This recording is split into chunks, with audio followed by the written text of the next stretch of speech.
Welcome back to Joe Stunner Boxing. Lyndon Arthur wins a majority decision over Brad Ray, and I thought it should have been unanimous. I had this, what did I have it, 116, 113, I think, which might have been same as one of the judges. One guy had it 114, 114, don't agree with that. But this is a fight that got away from Brad Ray. He is going to wake up tomorrow and think, if only I'd done this, that, and the other. For the first 4 rounds, Ray looked like he was going to stop Arthur. He'd floored him in the second round with a fantastic left hook. Excuse me. Landed right on the jaw, put Arthur over. Arthur got up. It was towards the end of the round. He then bullied Arthur into the corner. Started railing on him. Good body work as well. But the bell went. It didn't really save Arthur from a knockout. Because he came out in the third round looking okay. But there was some really good body work from Brad Ray. You know, he's both hands varying his work, upstairs, downstairs, downstairs, upstairs, you know. And when he clipped Arthur, he looked like he was shaking him. Maybe not buzzing him seriously, but shaking him. I mean, he's only got 10 wins in 21, 10 KOs in 21 wins, Brad Ray, but nevertheless he did look like he had the heavier hands, which is surprising because he came up from 160.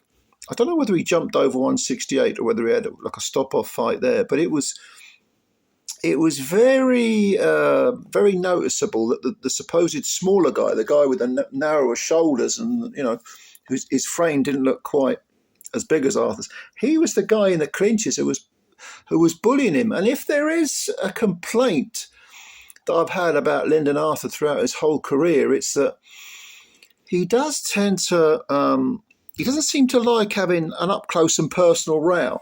He's very, very comfortable when he's on the back foot boxing. Lovely jab from Lyndon Arthur, great jab. Won the fight against his first fight with Anthony Yarde. He won it really through the jab alone. I know it was a close fight, but I didn't have a problem with the decision.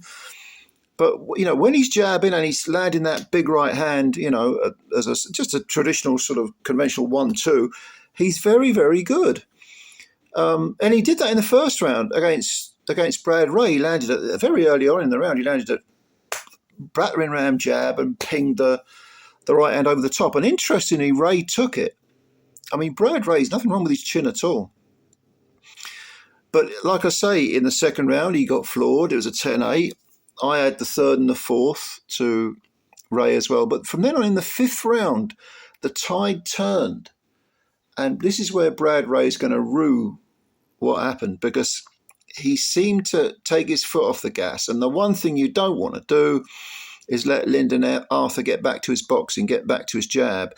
So instead of, you know, taking the bull by the horns and getting stuck in and constantly pressuring Arthur, kind of like Anthony Yarde did in their second fight. He didn't do that. He was just looking for one punch, and gradually Arthur swung the pendulum the other way. He started to get the jab going. He started to go back to his boxing. Yes, there were moments when Brad Ray would run in, but he was headhunting too much. Where was that excellent body work from earlier in the fight? That went for a Burton. And it's just a case of Arthur taking over by going back to his basic boxing. And the rounds were ticking by, and you got the feeling, well, Brad Ray's losing this. You know, he had that great win over Shakan Pitters earlier this year. That was back in May, June maybe, you know, mid-year anyway. He won a unanimous 12-round decision. It was a close one, very, very close. I think there was only a couple of points in it on all the cards. But Shakan Pitters is an awkward guy. What is he, 6'6", light heavyweight? And that was for the EBU title. Now, he's got this EBU title.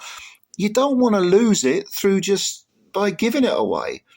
And because of his tactics or lack of tactics or looking for one punch too much, you know, he was kind of, he gave it away in that sense, and he was kind of old-manned by Lyndon Arthur, who is an older fighter. I mean, Brad Ray can come again. He's only 27. I've always rated him very highly in terms of potential. He had that defeat down at 160 to Tyler Denny. And I think he had He had Denny on the floor. Am I imagining that? There was a point off somewhere, I think, but he lost a close one over 10. And then his career seemed to sort of stagnate a bit. And then he got that chance for the EBU title and took it. But against Pitters, when he won the EBU title, and Pitters is a great gangling handful, and yet he handled it through a mixture of, very good pressure and boxing, both hands. He switched off against Lyndon Arthur. It was very, very frustrating to watch, very frustrating. And yeah, I mean, I thought Ray might win this on points. I was actually thinking early on he's going to win this by knockout, by stoppage.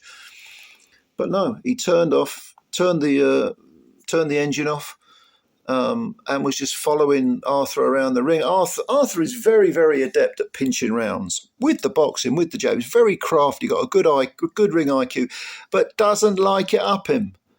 And that's the one thing you've got to do with this guy is put the pressure on him, because he will struggle at best, especially when he spent way too much time on the ropes in the rubber match with Anthony Yard. That was another fight I thought he could have won, but he didn't.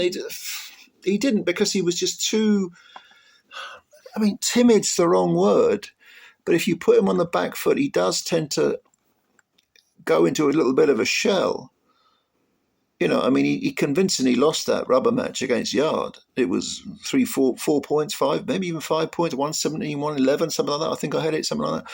But you would have thought that Brad Ray would have looked at that fight and thought, okay, once he's on the ropes, he don't feel comfortable. I've got to keep him there. And when he did have him on the ropes, he was winning the fight.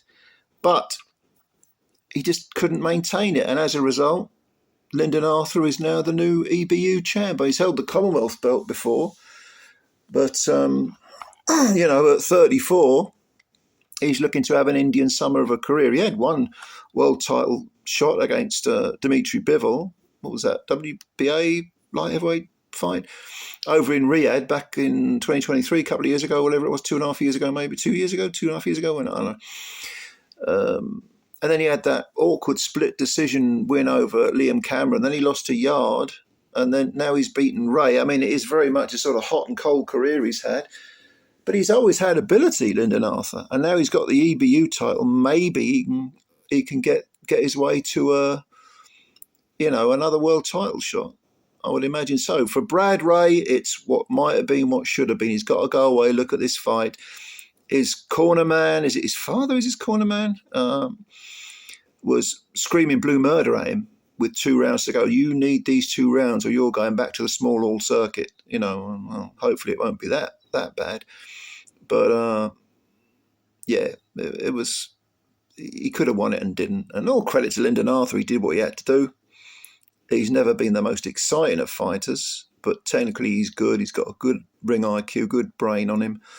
And yeah, he's the EBU champ. I mean, I don't know what you thought about this fight. Leave your comments below. Tell me, is this one that got away for Brad Ray, who's a poet and didn't know it? Or is this definitely Arthur showing some skills that we've known he's had, but he hasn't always shown, if you know what I mean? Let me know your comments below. If you enjoyed this video, please hit the like button and subscribe to the channel if you don't mind. All right. Thank you very much, ladies and gentlemen. We've got the big one to come. Boatti versus Zach Parker. I'll do a review of that. Until then, bye for now.